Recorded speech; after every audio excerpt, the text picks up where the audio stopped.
going on in a riverboat ride. I got a hat. My sweetie got a cute hat. A hat. He said it was sexy. I did not say it was sexy. I thought it was cool. And there's the boat. If you're hungry, our dining hall is open at the end of the Going to get our boardwalk that lunch. runs around the outside of the building. Just go all the way to the left and see the double doors to welcome you in.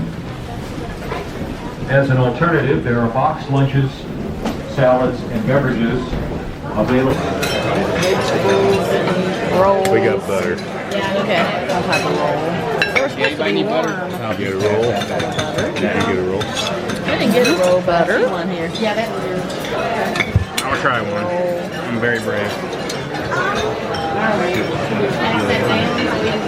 The roll? Yeah, Oh, that one, yeah.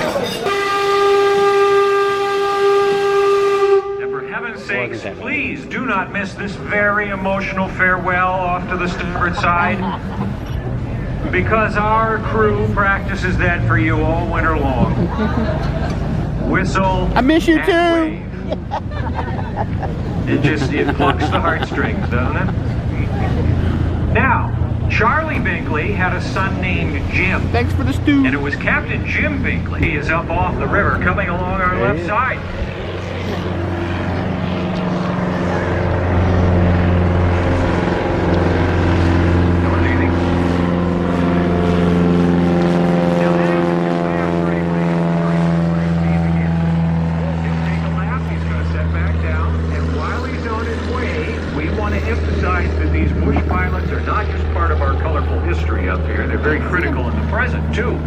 Because little villages get surrounded by snow and ice in the winter, and the only way in or out is a little plane like that on skis.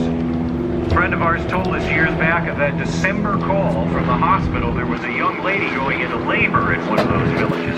He flew 2 hours out to get her.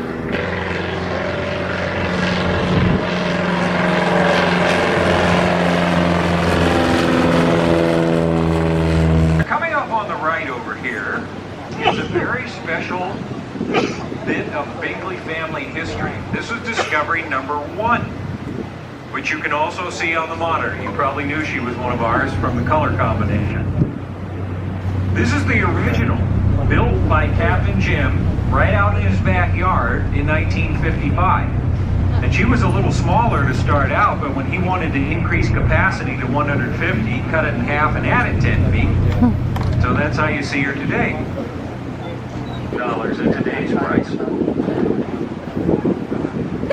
And we'll use the screens now to show you how hydraulic placer binding worked. You'll see the water line going over the hills there.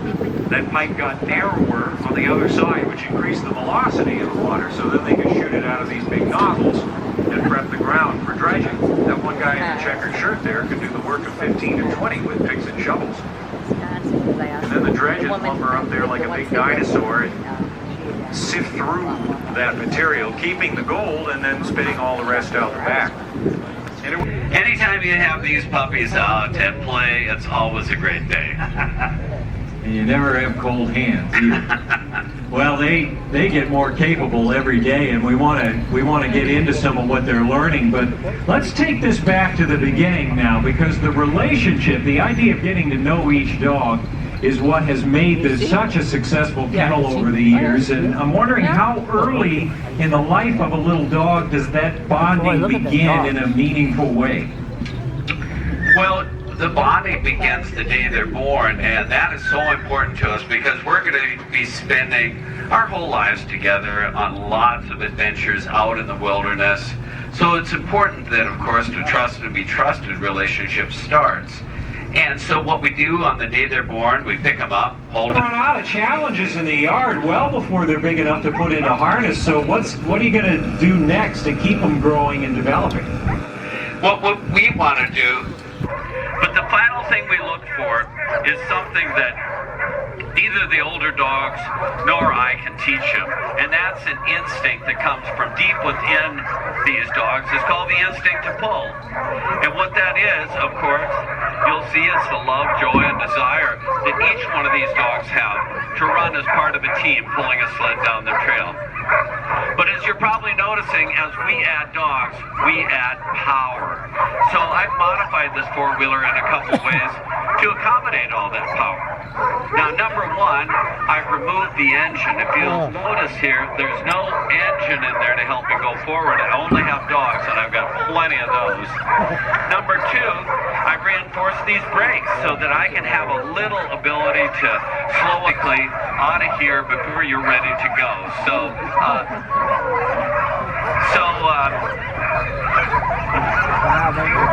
Mandy.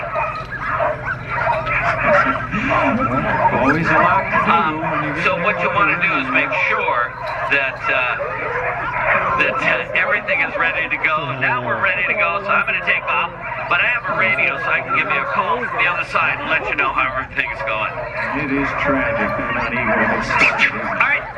Look at this though. As soon as he pulls the trigger, boy, everybody leans in, they start picking up speed, and David is gone. But keep looking to the left, because you're going to see him again real quick. He's going to do a U-turn, come from our right to our left, in between the two cabins and behind the dog pen there. You can use the monitors too, if that's easier. See those lead dogs set the pace. All the rest of them fall in behind. The rest of the dogs back here freaking out. Pick me, I want to go. But don't worry, because every dog exercises every day at Trailbreaker. That's why they're so healthy and why they live so long. Granite lived to be 17 and a half. Ran over 41,000 miles in his career. Now keep looking to the left still, in between those same two cabins, but you want to focus on that trail farther away at the base of the tall spruce. And we'll listen for the radio too. Here we are at the trees on the far side of the lake. We're flying along at about 20 miles an hour, which is really a remarkable accomplishment because the four-wheeler and I weigh over 600 pounds, and these guys make it look easy to go this fast. And that's because each one of these young dogs have learned from the older dogs the key thing. The dog's instincts have taken over, and their instinct is, of course, what it's like to be a marathon runner. Now, on the way out, you might not believe this, but they conserved a little bit of energy.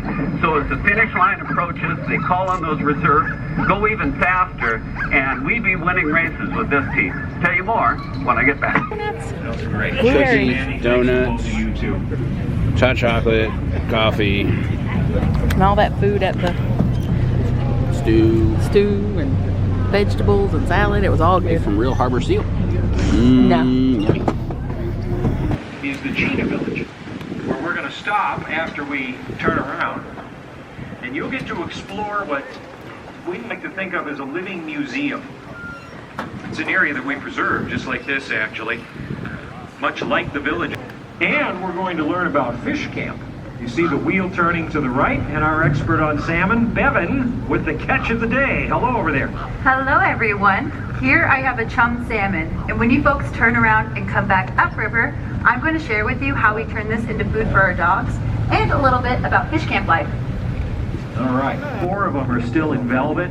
That's the term that refers to their antlers being coated by that furry layer of skin, protecting the blood flow underneath. But this one farthest to the right has rubbed that velvet off, and they'll eventually all do that. They think it gets itchy, like the biologists think it's like an old scab, so they just scrape it all off. And then, after they reproduce, antlers are going to begin dropping to the ground. The males lose theirs first, females a little later because they've evolved to defend the young. But the females will eventually drop theirs, and everybody grows new ones. So that's just this year's growth you see out there.